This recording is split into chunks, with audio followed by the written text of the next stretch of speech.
Hey everybody, welcome back to the channel. In today's video, we're going to be going over my new Hornady Lock and Load AP Progressive Press. One thing before we get started here, if you'll forgive my nasally voice, it is peak allergy season here in Tennessee and my sinuses are having a heck of a time with it. So just bear with me on that. I picked up this Hornady Lock and Load AP after getting completely fed up with my Lee Loadmaster that I had mounted in the same spot, and I sold it. It would not get through 50 rounds without jamming up in some way. In fact, the night that I decided to sell it, the night that I broke it down and posted it on the Facebook Marketplace, I worked on it for probably 3 hours, trying to get everything adjusted right. Had it torn all down, put it all back together, had everything set just the way it should be, and I was not having any luck with it. Like I said, I think I got out about 50 rounds that night, and it just didn't want to work. I did relay that information to the guy that bought it from me, so don't think I'm a terrible person. I told him the reason I was selling it. I was very honest with him, and he was going to give it a go anyway. So I really do hope that he had good luck with it, and if he happens to watch this video, let me know how it works. Shoot me an email. And ever since I sold that Loadmaster, I'd been going back and forth, doing a lot of research, studying to see what progressive press was the best for my needs. And you guys that watch the channel know right back here I've got a Hornady single stage, and it's what I use for the majority of my loading. Guys, I'm not a brand loyalist whatsoever. I want to use whatever works and will provide me the best value for my money. Now, that's not necessarily the cheapest thing, and that's where I made the mistake in buying the Loadmaster.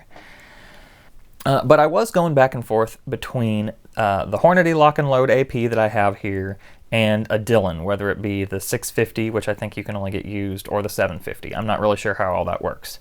But what I figured out is that in the long run, I think this press is going to be the better option for me for a couple of reasons. I want to load 3 different calibers mainly on this press and want to have the opportunity to expand into others later. Mostly, I'm going to use this for 9mm.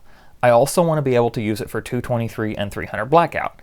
And if I go back to competing, I want to be able to load 6.5 Grendel on it as well. The way this press is set up, it comes with everything to do large and small primers. It comes with everything to powder feed for all different lengths of cases. And I already have Hornady dies with lock and load bushings that I use on that. In fact, this press came with an extra 4 lock and load bushings, which is great because now I have some extras. And I'm sure that I'll be using them in the future when I get more die sets. So already having the lock and load bushings and not having a whole extra tool head that I would have to get and slide in and out ended up making the decision for me in the end. The only part that I have to switch to go between calibers on this is obviously the dies, but that's a given, that's on any press, and the shell plate, and we'll look at each part of this press in detail in just a minute here. The shell plates for the Hornady press are just a little bit expensive. Their price as listed out of stock on Midway right now is about 50 bucks a piece. I don't know what they were before, but on eBay right now you can get the shell plates for about $70 to $75 each. That's kind of steep for what they are, but it's what they're going for right now, and I was happy to pay 20 bucks over normal price to get started with the press loading for, I've got 9mm and 223 shell plates right now, and of course 300 blackout will use the same shell plate as 223. The price of the press.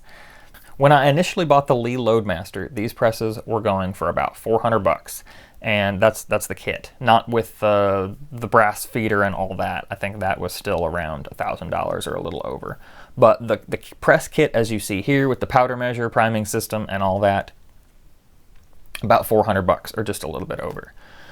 By the time I'd sold the Lee Loadmaster and knew that I wanted to upgrade to the lock and load, they're going for around $700 after tax and shipping and everything on eBay, out of stock everywhere else.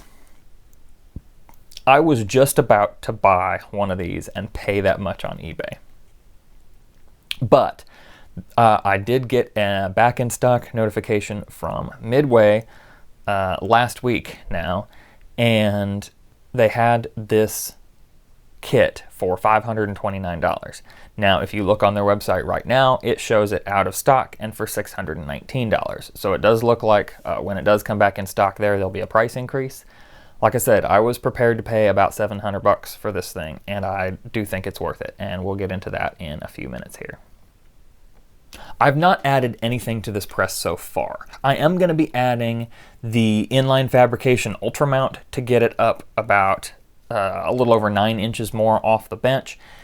It's kind of awkward to load standing up right now. I could probably do it seated, but I like to be able to look around and see everything, and standing is how I want to go when I'm using this press.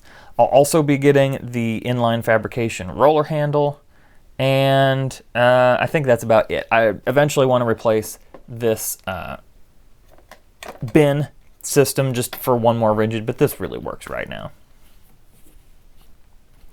I'll also be adding at some point a brass feeder. We'll talk about this later, but this press does not come with a brass feeder. You have to do that all by hand.